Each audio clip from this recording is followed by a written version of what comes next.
Hello నమస్తే. నేను journalist YNR. జైలుకు వెళ్ళొస్తే ముఖ్యమంత్రులు అయిపోతారని ఒక సెంటిమెంట్ తెలుగు రాష్ట్రాల్లో ఇటీవల కాలంలో బాగా విస్తృతంగా ప్రచారంలోకి వచ్చింది. తెలంగాణ ముఖ్యమంత్రిగా రేవంత్ రెడ్డి ప్రమాణ స్వీకారం చేస్తున్న సందర్భంగా ఆయన జైలుకు వెళ్ళొచ్చారు, ముఖ్యమంత్రి అయిపోయారు అంటూ సోషల్ మీడియాలో విస్తృతంగా ప్రచారం జరిగింది. దానికి ముందు జగన్మోహన్ రెడ్డి జైలుకు వెళ్ళొచ్చారు, ముఖ్యమంత్రి అయిపోయారు అంటే ప్రచారం. అప్పుడు నిజంగానే జగన్మోహన్ రెడ్డి జైలుకి వెళ్ళారు, ఆ తర్వాత బయటకు వచ్చారు. పాదయాత్రలు, పార్టీ వ్యవహారం వీటన్నిటి తర్వాత ఆయన పార్టీని ప్రాపర్‌గా ఎస్టాబ్లిష్ చేసుకోగలిగారు. ఆంధ్రప్రదేశ్ రాష్ట్ర ముఖ్యమంత్రి అయ్యారు.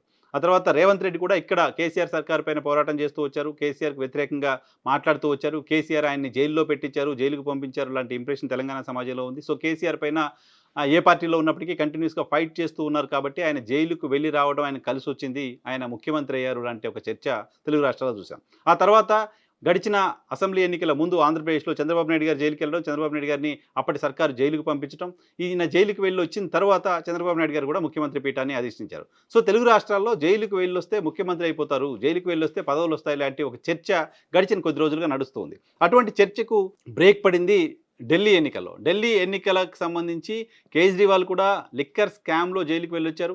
ఆయన జైలుకి వెళ్ళి వచ్చిన తర్వాత నేనేం తప్పు చేయలేదు, ఢిల్లీ ప్రజలు నాకు తీర్పిచ్చిన తర్వాతనే మళ్ళీ ముఖ్యమంత్రి పీఠం పైన కూర్చుంటాను అంటూ జైలు నుంచి బయటకు వచ్చిన తర్వాత ముఖ్యమంత్రి పదవికి రాజీనామా చేసి అతీషిని ముఖ్యమంత్రిగా పెట్టి సో, ఆయన ప్రజల దగ్గరికెళ్లారు. ప్రజల దగ్గరికి వెళ్ళిన సందర్భంలో జైలుకి వెళ్ళొచ్చారనే సానుభూతితో సీట్లొచ్చి ముఖ్యమంత్రి పీఠం కనీసం కదలకుండా అలాగే ఉండాల్సింది పోయి ఆయన ఎమ్మెల్యేగా కూడా ఓడిపోయారు. సో, ఇది అనూహ్యమైనది. జైలుకు వెళ్ళొస్తే ముఖ్యమంత్రులు అయిపోతారు, పదవులొస్తాయనే సెంటిమెంట్‌ని ఢిల్లీ కేజ్రీవాల్ బ్రేక్ చేసినట్లయిపోయింది. సో, అంతేకాదు ఈ అంశానికి సంబంధించి ఇదే లిక్కర్ కేసుకు సంబంధించి ఆరోపణలు ఎదుర్కొంటూ జైలుకు వెళ్ళొచ్చిన మరో నేత మనీష్ సిసోడియా. ఆయన కూడా ఢిల్లీలో ఆప్ సర్కార్‌లో ఉప ముఖ్యమంత్రిగా ఉన్నారు.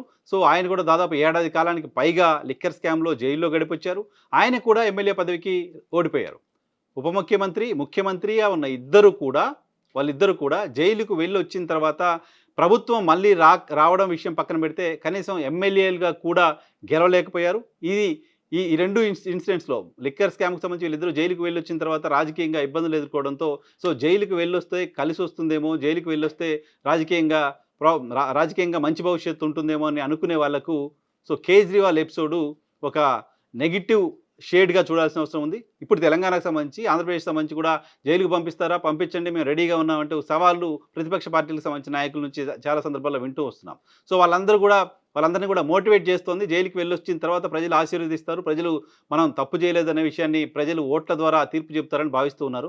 సో, అటువంటి తీర్పేమీ ఉండదు అనే విషయం కేజ్రీవాల్ విషయంలో కేజ్రీవాల్‌కి వచ్చిన ఫలితం ద్వారా మనకు అర్థమవుతోంది. సో, జైలుకి వెళ్ళొచ్చినంత మాత్రాన ఏం కాదు. ప్రజలతో ఉండాలి, ప్రజల కోసం పనిచేయాలి, ప్రజలకు కంటిన్యూస్‌గా ఏం జరుగుతుందనే విషయం తెలుసుకుంటూ ఉండాలి, పాలన సరిగా ఉండాలి, ప్రాపర్‌గా పొలిటికల్ మేనేజ్మెంట్ ఉండాలి. ఇవన్నీ ఉంటే తప్ప జస్ట్ జైలుకెళ్ళొస్తే ఓట్లేస్తారనుకుంటే అది సరైంది కాదు అనే విషయం ఢిల్లీ ఎన్నికల సందర్భంగా మరోసారి బయటపడింది.